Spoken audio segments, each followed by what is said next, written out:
मी प्रशांतजींना विनंती करतो की त्यांनी या परिषदेला संबोधित करावं. प्रशांत कनोजी.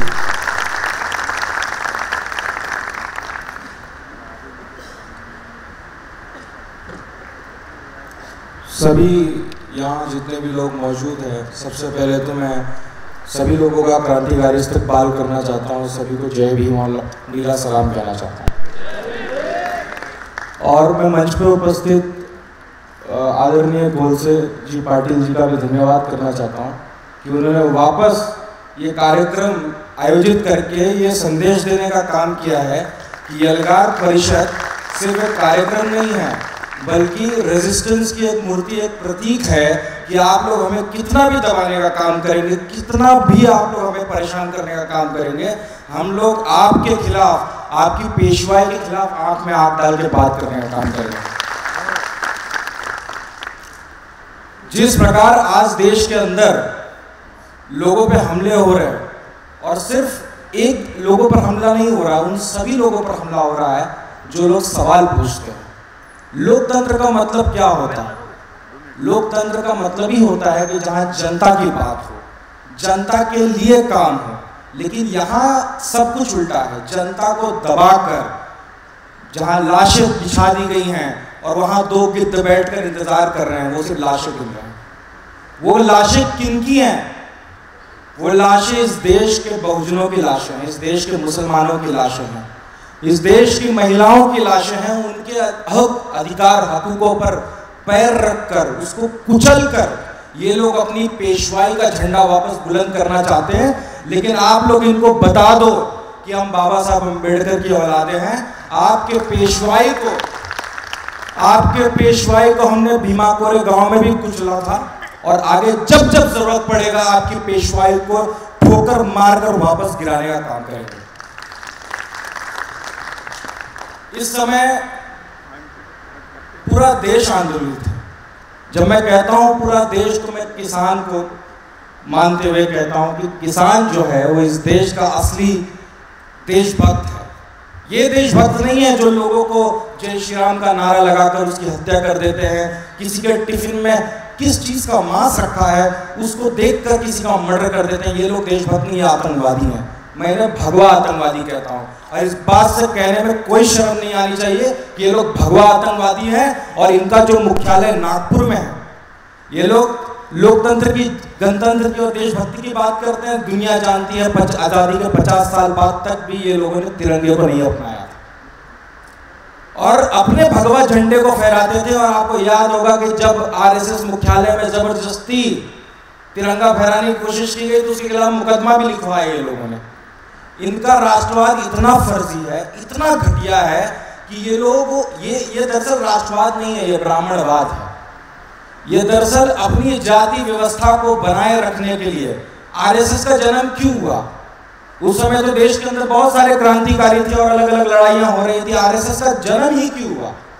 आरएसएस का जन्म इसलिए हुआ कि उस समय के ब्राह्मणों को लगा कि अगर ये देश आजाद हो गया, लोकतंत्र हो गया, तो रिसोर्सेज सब में बढ़ जाएंगे. और हम तो पैदा हुए हैं आरती के थाली से 11 रुपए चोरी करने वाली जमात ने सोचा कि हमें इस देश के अंदर ऐसा ऑर्गेनाइजेशन क्रिएट करना है जो बाहर से तो हिंदूवाद की बात करेगा, लेकिन अंदर से वो ब्राह्मणवाद को मजबूत करने का काम करेगा. आप देखिए आरएसएस के ये लोग कहते हैं कि दलित हिंदू हैं. अरे भाई कैसे हिंदू हैं? हाथरस में जब हुआ हमारी बेटी के साथ, उसके लिए कौन न्याय मांगने आया? आपने देखा? मैंने तो सिर्फ बहुजनों को ही देखा, मुसलमानों को ही देखा बात करते हुए, और कोई भी नहीं आया. ना कोई कैंडल मार्च हुआ, ना टेलीविजन पे कोई प्राइम टाइम चला, बल्कि उसको डिमोनाइज करने के लिए, उस लड़की को बदनाम करने के लिए जितने भी गोदी मीडिया हैं, इन लोगों ने फर्जी खबर चलाने का काम किया. उसका गलत तरीके से पोस्टमार्टम किया गया. ये पैटर्न है उन पुलिस वालों का, ये पैटर्न है उन सरकारों का जो हमारा दमन करती आई है. और सिर्फ आज की बात नहीं है, आप महाराष्ट्र ही नहीं पूरे भारत में जितने भी दंगे उठा के देख लीजिए, जितने भी हिंसा हुई है, हिंसा कौन करता है? जिसके पास हथियार होंगे, जिसके पास फौज होगी, जिसके पास पूरी सेना होगी, वो हिंसा करेगा कि वो हिंसा करेगा जो खेतों में हल चलाता है, जो फैक्ट्री में हथौड़ियां पीटता है। लेकिन ये लोगों ने क्या किया, किसान कह रहे किसानों ने हिंसा की। कल भारत बंद हुआ था, उसमें कहा दलितों ने हिंसा की। CNRC हुआ, उसमें कहा मुसलमानों ने हिंसा की। तो भाई सारी फौजें, न्यूक्लियर बम इनके पास है, वो हिंसा जनता कर रही है। इस तरीके से ये गुमराह करने का। और आप लोग, मैं खास तौर पे लोगों से कहना चाहूँगा कि आज हमारा एक है कि भारतीय जनता पार्टी इस देश में राज कर रही है और उसको हटाने के लिए हम लोग लड़ाई लड़ना चाहते हैं। लेकिन मुझे लगता है RSS को हराना सबसे ज़्यादा कार्यरत साबित होगा, क्योंकि जब तक RSS नहीं हारेगा तब तक भारतीय जनता पार्टी जैसे कई प्रोडक्ट इस मार्केट में पैदा होते रहेंगे और आपके बीच में आते रहेंगे अलग अलग रूप में। और RSS एक रूप में नहीं आता, RSS अनेकों रूप में आता है, कई दल में है। जितने बहुत सारे सेकुलर दल हैं उनके अंदर भी कूट कूट कर भरे हुए हैं। तो वो अपने सत्ता के वर्चस्व को कायम रखने के लिए वो तमाम प्रयास करते हैं। लेकिन खास तौर पर मुझे शिकायत है महाराष्ट्र में अम्बेडकरी चळवळी के लोग जो है इतने सालों से काम हो रहा है। तो मैं खुद इस ज़मीन में पैदा हुआ, महाराष्ट्र की धरती पे पैदा हुआ, और जब मैं नॉर्थ में जाता हूँ तो लोग कहते हैं कि महाराष्ट्र में ना बड़ा ज़बरदस्त अम्बेडकराइट मूवमेंट है। लेकिन वो पॉलिटिकली क्यों नहीं सक्सेस हो पा रहा है, ये आप लोगों को सोचना पड़ेगा। आप लोग इस बात का मंथन करिए कि क्या है कि हमारा एक भी MLA नहीं है, हमारा एक भी MP नहीं है। हम सरकार में, हम इतनी बड़ी जनसंख्या, इतना बड़ा, हम अपने आप को बहुजन कहते हैं और हमारी कोई औकात नहीं है सत्ता में। ये 4-5 लोग मिलकर सत्ता चला रहे हैं इतने सालों से, सिर्फ महाराष्ट्र की। तो ये इस पर विचार करने की आवश्यकता है कि मुझे लगता है कि बाबा साहब अम्बेडकर के जाने के बाद से अम्बेडकर मूवमेंट से वही चला है। उनके बाद से कोई भी व्यक्ति ऐसा नहीं हो महाराष्ट्र के अंदर मुझे दिखा जो अम्बेडकराइट मूवमेंट को आगे लेके चल रहा है। आज भी बाबा साहब अपने जाने के बाद भी अम्बेडकराइट मूवमेंट को लीड कर रहे हैं। हमारे पास ऐसे फोकट लीडर हैं, ऐसे बेवकूफ लीडर हैं जो एक राज्यसभा के अंदर पूरा आंदोलन बेचते हैं और लोग उनके पीछे जाकर खड़े होते हैं। ये आप लोगों को समझना पड़ेगा। ये लड़ाइयाँ बंद करनी पड़ेंगी कि मैं महार हूँ, मैं मतंग हूँ, मैं धनगर हूँ। ये लड़ाइयाँ बंद करनी पड़ेंगी आप लोगों को। हम बहुजन हैं, ठीक है, हम बहुजन हैं, यही हमारी सबसे बड़ी आइडेंटिटी है। जब मैं कहता हूँ बहुजन, तो बहुजन का मतलब होता है कि जितने भी वंचित शोषित समाज के लोग हैं, इवन LGBT और इवन की महिलाओं को भी, LGBT महिलाओं को भी बहुजन समाज में काउंट करो, और उसके साथ साथ मुसलमानों को भी। इस देश का 85% बहुजन है और अपनी सत्ता नहीं कायम कर पाता, और 15% इस देश की सत्ता निर्माण करता है, अपने आइडियोलॉजीज को लागू करता है, एजुकेशन सिस्टम को पूंजीवादियों के हाथ में दे देता है, किसानी को पूंजीवादियों के हाथ में देता है, और हम खड़े खड़े देखकर क्या करते हैं। देखिए ये लड़ाई बड़ी है। अभी दिल्ली के अंदर जिस प्रकार किसान आंदोलन चल रहा है, ये वही है, मैं कह रहा हूँ, ये राकेश टिकैत और मुकेश डकैत के बीच में लड़ाई है। वो मुकेश मुंबई के कोलाबा में बैठकर आप लोगों का नसीब लिखने की कोशिश कर रहा है, लेकिन आप लोग बता दो कि मुंबई के कोलाबा से नहीं, हर गांव के मैं कह रहा हूँ, हर गांव के घर से इस देश की तकदीर लिखी जाएगी। हर एक किसान इस देश की तकदीर लिखेगा। कोई अंबानी अडानी तय करेगा क्या हम क्या खाएंगे, क्या पहनेंगे और हमारी अर्थव्यवस्था क्या होगी। ये जब कह रहे हैं कि अंबानी अडानी की बात करते हैं, तो अंबानी अडानी GDP में कंट्रीब्यूट करे या ना करे, उसकी जगह कोई और होता तो भी करता। मुझे लगता है कि आप होते तो आप भी करते। इसमें कोई बहुत महान काम नहीं कर रहे हैं। लेकिन आप लोग देखें कि लॉकडाउन के अंदर आप लोग 22 करोड़ नौकरियां चली गई हैं, और उनका जो पैसा है वो दिन ब दिन रोज बढ़ता जा रहा है। आप लोग गरीब से गरीब हुए जा रहे हैं और वो अमीर से अमीर हुए जा रहे हैं। अभी NSSO का डेटा लास्ट ईयर आया था। NSSO का डेटा यानी सरकार द्वारा एक निकाला गया डेटा होता है, जिससे वो कई सर्वेस करते हैं, जिसमें बताया कि भारत में पिछले 5 साल के अंदर लगभग 3 करोड़ लोग गरीबी रेखा के नीचे चले गए। तो कौन सा डंका बज रहा है भाई दुनिया में? कौन सा भारत विश्वगुरु बन रहा है जिसके 3 करोड़ लोग गरीबी रेखा के नीचे आ गए?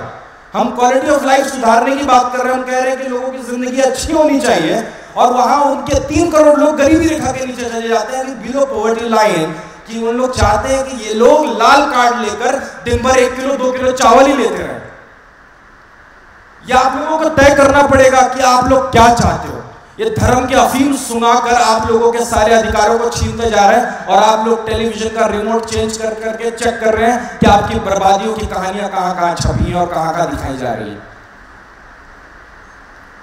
अभी लोग कह रहे हैं कि देश के अंदर बहुत सारे आंदोलन चल रहे हैं, बहुत सारे विवाद हो रहे हैं, ये कब तक चलता रहेगा? और प्रवक्ता नहीं पूछ रहे हैं, गोदी मीडिया के एंकर्स पूछ रहे हैं। आप पता भी नहीं लगा पाएंगे इस वक्त टेलीविजन पर देखते हुए कि भारतीय जनता पार्टी आरएसएस का विचारक प्रचारक कौन है और एंकर कौन है।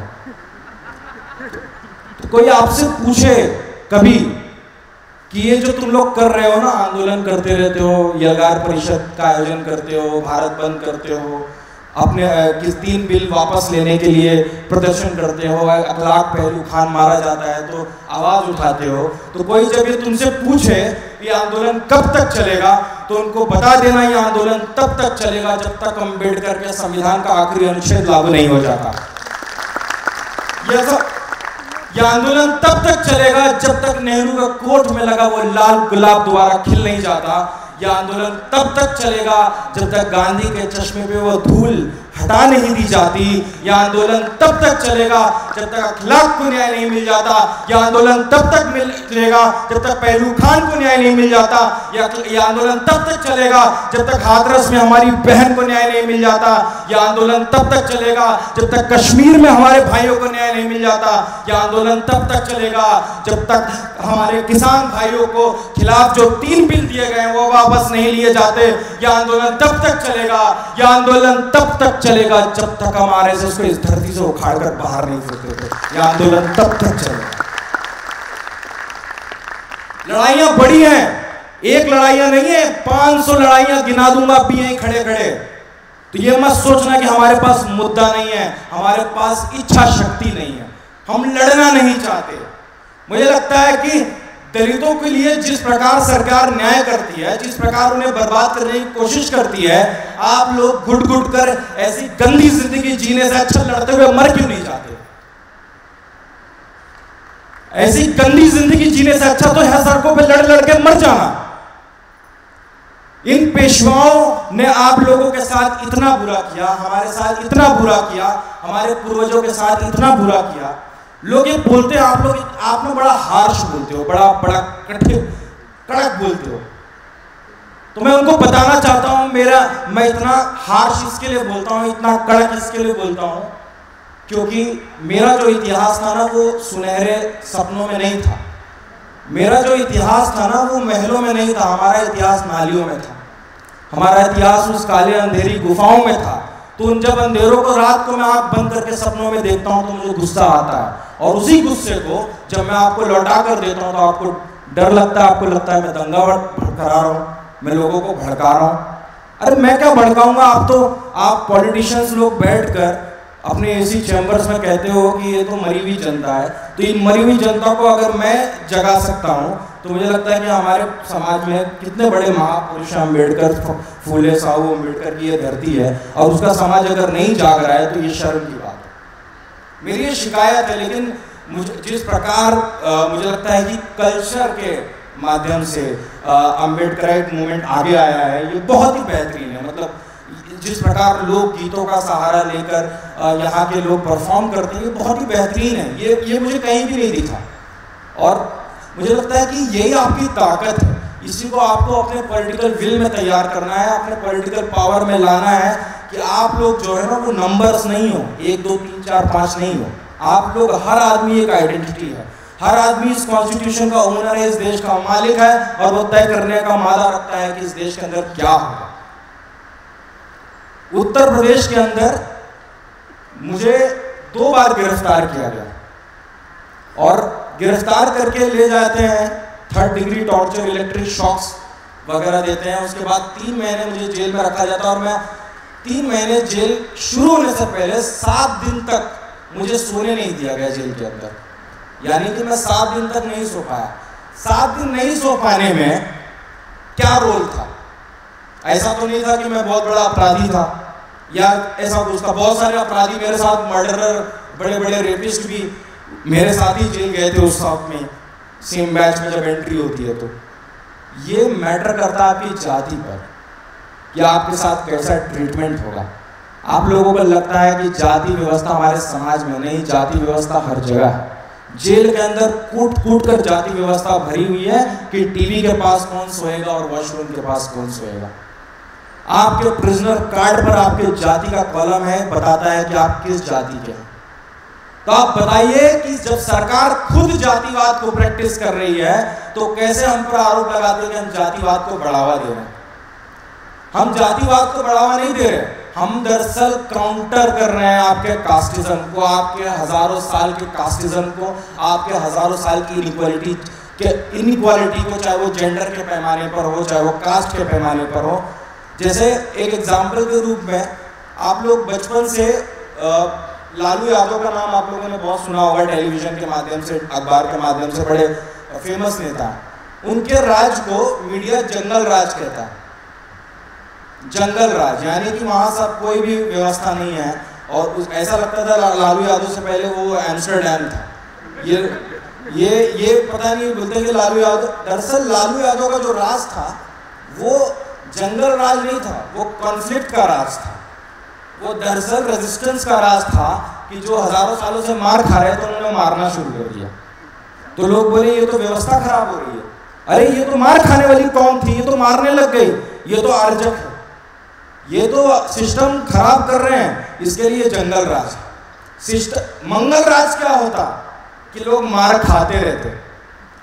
जिस कौम को सिंहासन पे बैठने का मौका मिला अगर वो वापस दही पे बैठी रहती तो कहते सिस्टम बहुत बढ़िया है, मस्त है, चल रहा है, अच्छा है, चलने दो। इसके विपरीत जब होता है तो ये लोग उसको कहने की कोशिश करते हैं कि ये जंगल राज है। उत्तर प्रदेश के अंदर आज हॉटस्पॉट है रेप के लिए। मैं उत्तर प्रदेश कहूँ या रेप प्रदेश कहूँ मुझे समझ में नहीं आता, लेकिन आपने देखा कभी किसी चैनल ने उसे जंगल राज कहा हो? जंगल राज मुख्यमंत्री की जाति से तय होती है कि वो राज्य जंगल राज है या मंगल राज है। अगर वो योगी आदित्यनाथ होंगे, शिवराज सिंह चौहान होंगे तो वहां रेप हो, डकैती हो, दलितों के ऊपर महान अत्याचार हो, उसके बावजूद भी वो मंगल राज है। लेकिन अगर वो कॉन्फ्लिक्ट हो कि जो आदमी मार खा रहा था इतने साल से और वो मारना शुरू कर दे, पलट कर जवाब देना शुरू कर दे, तो यही दिल्ली के अंदर लश्कर नोएडा फिल्म सिटी बैठकर आप लोगों को डिमोनाइज करती है, आप लोगों को आतंकवादी, पाकिस्तानी, खालिस्तानी न जाने क्या बताने की कोशिश करती है। बिरयानी खाने जाते हैं ये और हमें कहते हैं पाकिस्तानी। रगों में दौड़ता लहू ईमान वाला है और जालिम समझता है पाकिस्तान वाला है। हाँ? हम गए पाकिस्तान कभी? आप तो गए थे ना चोरी से बिरयानी खाने के लिए। बिरयानी में कौन सी इलायची डाली थी मोदी जी बता दीजिए। लेकिन हम पाकिस्तान से हमारा कोई लेना देना नहीं, लेकिन आपका लेना देना है। आपका एक जेम्स बॉन्ड है, टीवी पर आप लोग देखते हैं, बड़ा दिखाता है कि NSA Ajit Doval, Indian James bond. उस जेम्स बॉन्ड का जो बेटा है ना वो पाकिस्तान में बिजनेस करता है, उसका पाकिस्तानी पार्टनर है। कभी मीडिया ने उसको कहा ये आतंकवादी है, देशद्रोही है? आपके फोन पर एक मिस कॉल भी आ जाए ना पाकिस्तान से, गलती से रॉन्ग नंबर भी लग जाए, तो क्या पता अगले दिन NIA IB उठा के लेके जाएगी। तो होंगे बैठेंगे NIA IB वाले लोग। ये समझना पड़ेगा आप लोगों को। और ये लोग हर मुमकिन प्रयास करेंगे आप लोगों को बदनाम करने के लिए, जिस तरह किसानों को बदनाम कर रहे हैं खालिस्तानी में। वो खालिस्तानी है और खालिस्तान की मांग करने वाले लोग देशद्रोही है, तो हिंदू राष्ट्र की मांग करने वाले लोग कौन है? ये भी तो बताए मीडिया कि हिंदू राष्ट्र बोलना भी देशद्रोह है। जो संविधान के खिलाफ है वही देशद्रोह है, उसके अलावा कोई भी देशद्रोह नहीं है। और बाबा साहब अम्बेडकर ने संविधान में ये बात कही है कि आपको साइंटिफिक टेम्परामेंट यानी कि तार्किकता को बढ़ाने के लिए काम करना है, लेकिन आप इनके अंधविश्वास पर कोई बात करो तो ये आपको ब्लास्फेमी के तहत, आप तो ब्लास्फेमी इंडिया में प्रत्यक्ष रूप से नहीं बोलते, सेक्शन 295 के तहत आपको जेल में डालते हैं कि आप दंगा भड़काने की कोशिश कर रहे थे। अरे ये कौन सा तुम्हारा धर्म है भाई? इतना फ्रेजाइल है कि उसको स्टिकर लगा के रखो फ्रेजाइल वाला, कि बड़ा छोटी सी भावना है बात बात पे आहत हो जाती है। आपके अंधविश्वास के खिलाफ हमारी लड़ाई चारवाक के ज़माने से चली आ रही है और आज तक चली आ रही है। गौतम बुद्ध ने भी यही कहा। गौतम बुद्ध ने भी कभी भी आडंबर की बात नहीं की, उन्होंने कभी भी कर्मकांड की बात नहीं की। मानवीय मूल्यों को किस तरीके से ऊपर रखा जाए इसकी बात की है। यही मानवता है। मानवीय मूल इंपॉर्टेंट है। देश मतलब जमीन का टुकड़ा नहीं होता, देश मतलब व्यक्ति होते हैं। हम लोग, ये बैठे देश है, ये लोग देश हैं, ये जमीन देश नहीं है। बहुत सारी जमीन है, मरुथल है, खाली पड़ी है, जहां कोई नहीं रहता, क्या वो देश है? नहीं है। ये देश है क्योंकि यहाँ लोग रहते हैं और बड़े लोग यहाँ। मुझे ना थोड़े से लिबरल लोगों से भी आपत्ति है कि जब कश्मीर के अंदर धारा 370 हटा उनका लॉकडाउन लगाया तो बड़ा मजा आया, उन लोग को तालियां बजा रहे थे, वाह कश्मीर हमारा हिस्सा। अब लॉकडाउन जब लगा उनके ऊपर तो मालूम पड़ा कश्मीर का लॉकडाउन कैसा होता और उनका लॉकडाउन कैसा होता। इसलिए उपहास नहीं उड़ाना। अगला नंबर आपका है। आप लोग यहाँ टीवी पर बैठ के देख रहे हो कि आज ये मुसलमानों के साथ हो रहा है, आज ये दलितों के साथ हो रहा है, आदिवासियों के साथ हो रहा है, तो कल ये आपके साथ भी होगा और तब आप तैयार नहीं रहेंगे। इसके लिए आप तैयार रहिए अभी से, क्योंकि ये जो बैठा है ना सत्ता में, इसको खून की आदत लग गई है। एक बार खून लग गया उसके मुंह में तो वो छोड़ने वाला नहीं है। पहले मुसलमान हुए, दलित होंगे, आदिवासी होंगे, महिलाएं होंगी, फिर आपस में भी लड़ेंगे कि मैं चिपकावन तू सीकेपी।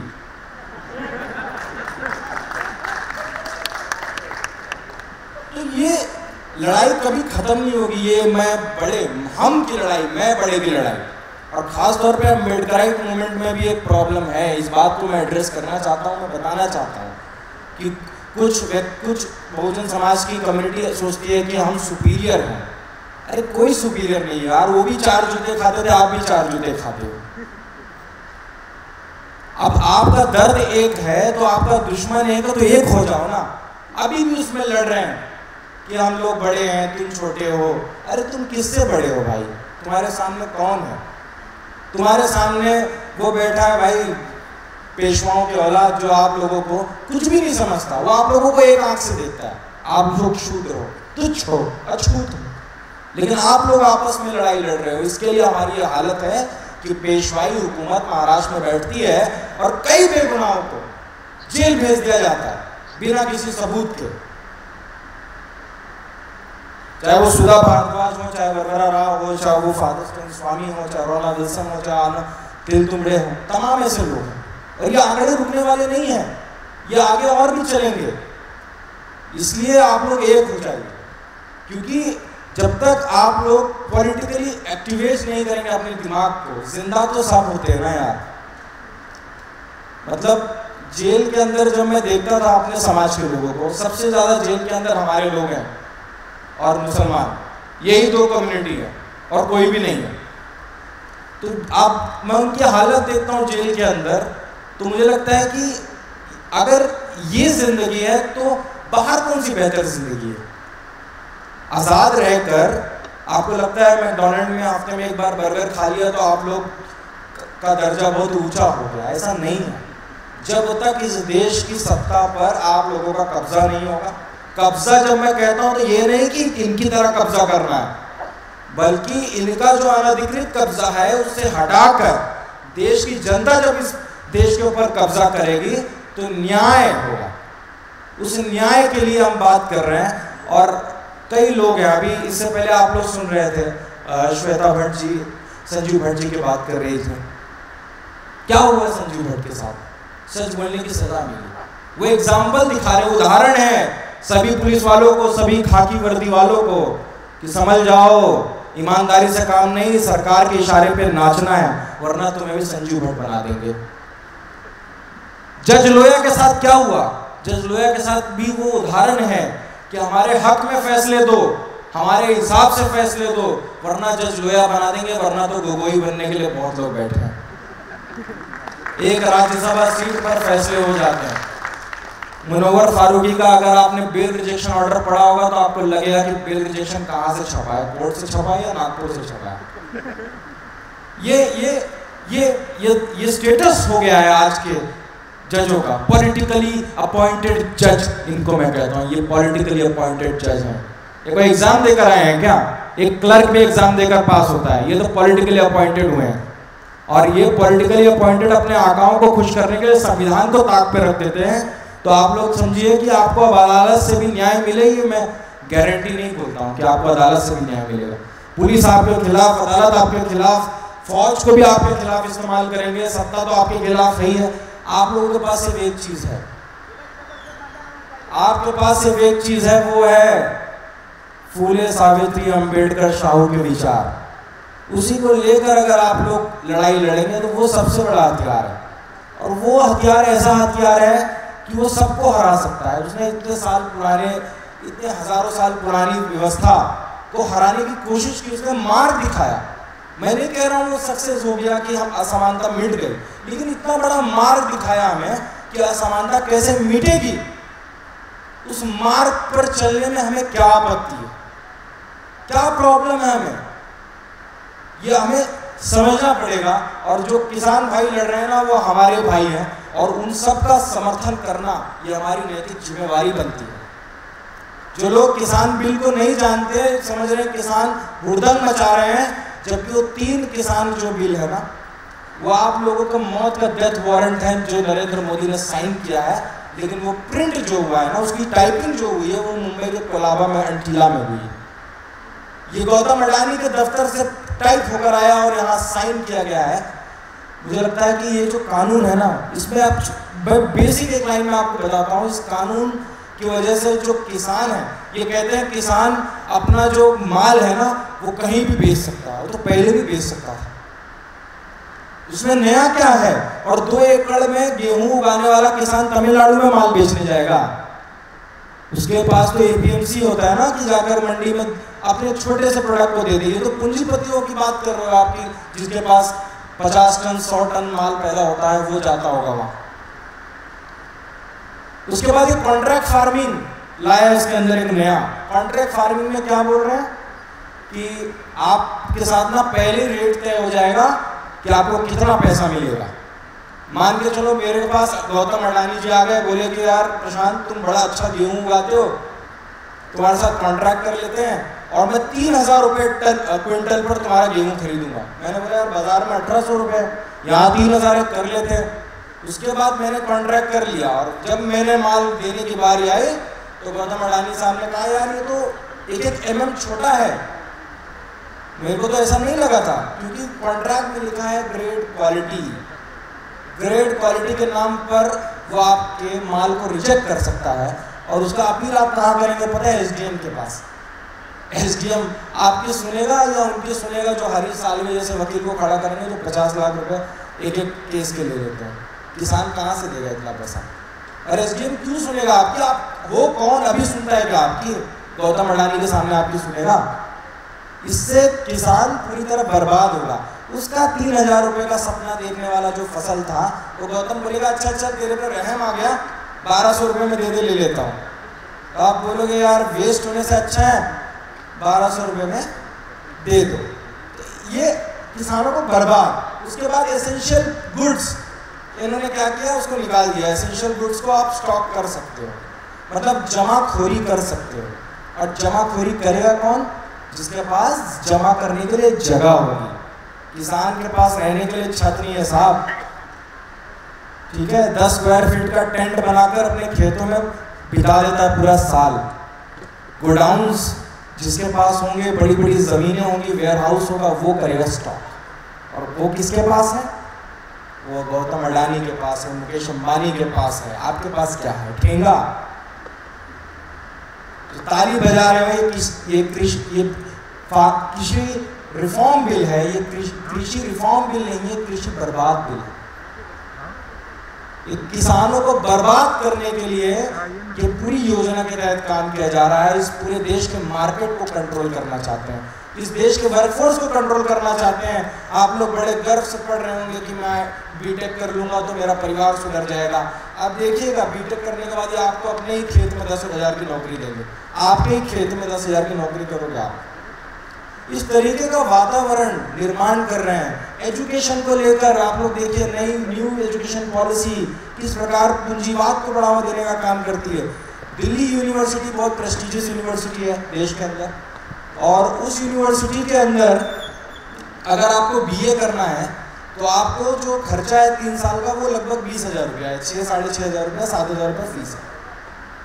न्यू एजुकेशन पॉलिसी में इन्होंने लाया कि अब जो ग्रांट मिलते थे ना कॉलेजों को, वो ग्रांट नहीं मिलेंगे, वो एक ऑर्गेनाइजेशन बनाया इन्होंने, हेफा उसको लोन देगा कॉलेज को।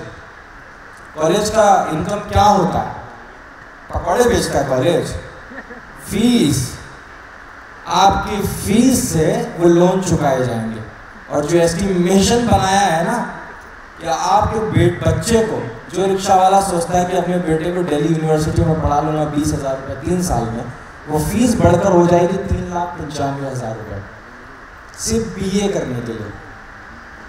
तो जो कांस्टेबल, जो पुलिस वाले उन छात्रों पर लाठी भांजते हैं, मैं पूछना चाहता हूँ कि बताओ अपने बच्चों को कैसे पढ़ाओगे 3,95,000 रुपये में।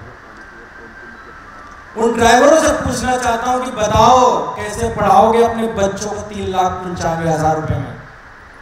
ये संभावना ही खत्म कर देना चाहते हैं कि आपके मन में ये खत्म हो जाए कि यार पढ़ाई भी बहुत एसेंशियल है, जरूरी है। ये चाहते हैं कि आप 12वीं पढ़ लीजिए कैसे भी करके, 10th लिटरेसी रेट दिखाने के लिए, उसके बाद आप लोग पढ़ लेंगे, सूट बूट टाई पहनेंगे, अच्छे कपड़े पहनेंगे, रोलेक्स पहनेंगे, तो यार फिर हमारे घर की सफाई कौन करेगा? हमारे मवेशियों को, मरे हुए मवेशियों को उठाएगा कौन? इसकी प्लानिंग अभी से करते हैं। इसके लिए पढ़ने मत दो, इनका एजुकेशन इनसे छीनो, इनके राइट्स इनके छीनो, इनके आत्मविश्वास को ठेस पहुंचाने के लिए ये टारगेटेड दलित महिलाओं का बलात्कार करने की कोशिश करते हैं। ये जानबूझकर होता है। ये ऐसा नहीं है कि कोई सडनली क्राइम हो गया, ये प्लान्ड है, ये प्लान करते हैं और इस तरीके की चीज़ें कर कर पूरे समाज का मनोबल तोड़ने का काम करते हैं। लेकिन मुझे यकीन है कि मैं ऐसे लोगों के को सुनता रहा हूँ, और ऐसे लोग इस महाराष्ट्र की भूमि में पैदा हुए हैं जो सदा ऊर्जा देते रहते हैं मेरे जैसे लोगों को, उन तमाम करोड़ों अम्बेडकरवादियों को जो इस देश का सपना देख रहे हैं जहाँ समानता हो। अम्बेडकरवादी कुछ नहीं मांग रहा है, अम्बेडकरवादी मेट्रो भी नहीं मांगता, अम्बेडकरवादी ये भी नहीं मांग रहा है कि बड़ी बुर्ज खलीफा बना दो इंडिया में। वो एक ही मांग करता है, समानता। हमारी सिर्फ एक मांग है, समानता। हमारे 2 हाथ 2 पैर हैं और आपके भी 2 हाथ 2 पैर हैं, और हम सेम दिखते हैं, हमारी आवाज़ भी है ना, बोलते भी हैं, कुछ लोग नहीं भी बोलते होंगे, वो ठीक है, लेकिन हम इंसान हैं, हमारा अस्तित्व एक है। तो हम ऊंच नीच कैसे, हम समानता की लड़ाई लड़ते आ रहे हैं और लड़ते रहेंगे ताउम्र।